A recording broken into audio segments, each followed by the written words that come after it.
Nearly 200 educators, administrators, and students across New York State attended. There, they broke out into classrooms and discussed how to strategically incorporate gender-based ideology into lesson planning. Here's special education teacher Cynthia Clough from the Albany School District. You can just be, I don't want to use the word insidious. The word I want to use is just quietly disruptive. You know, as a classroom teacher in your buildings, you put your little rainbow sticker up. I'm not saying everybody come out and be like, ooh, guess what? You don't have to do all that. You can just do it on a quiet a book you read, the language you use in your classroom, the opening of your kids' minds to other opportunities, to other pathways, to just letting your kids know that your classroom is a safe space. Even those things, I mean, you could read, Johnny Has Two Mommies if you want to. You could read on the book reading day, it's like February 2nd, you could read the jazz story. Or have, your drag queens come in and read the jazz story if you want to. Or you could just quietly read books. Don't even bring attention to them. If you're writing a math sheet, write a math sheet and put a picture of someone on there who's like, a non-binary, maybe looking kind of person.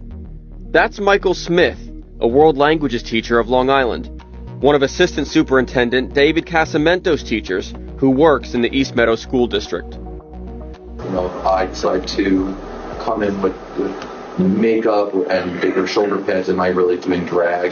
Am I just being me? Where does the line fall? So I think that introduction of it really can be as simple as saying, hey, we're going to read a book from Dr. Seuss, and here's a quote from Martin Luther King, and here's a quote from RuPaul, and and just having like little kind of drops of exposure throughout somebody's upbringing. I mean, that's what settles into our psyche as what normalcy is, right? More exposure. And people that have extreme culture shock are people that are isolated and aren't exposed to somebody who's different. You grow up in New York and you see, you walk down the street and you see 74 different kinds of people all the time. I remember the first time I went swimming after my top surgery. It was awesome. And I never swam before that. I never went to the beach. So there's things I would choose to not do in navigating my situation so that it felt most comfortable to me.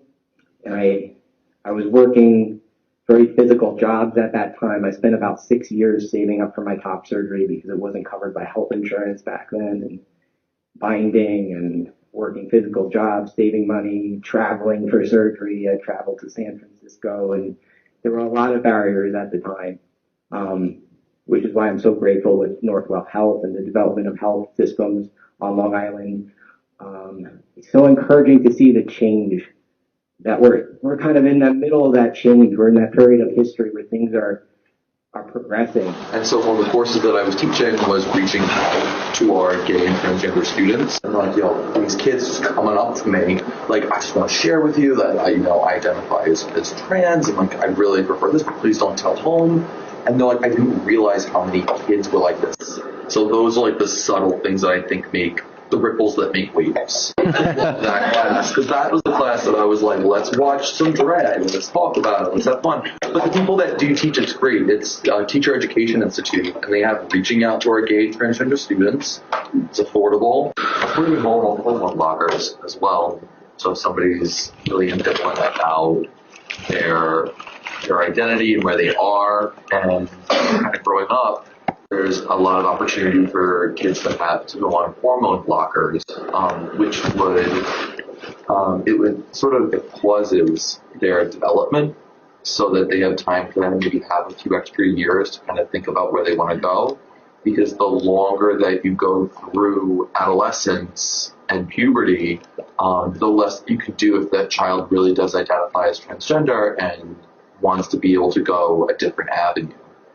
Being able to do that's a great conversation. If that student develops some autonomy and wants to be able to make a big decision about whether it's surgery or going on hormones or whatnot, that transition is going to be a little bit more challenging than if they were able to have that validation earlier on in their life. Our roster always says their birth names, so when I call that student by their first name, it's the name that they want.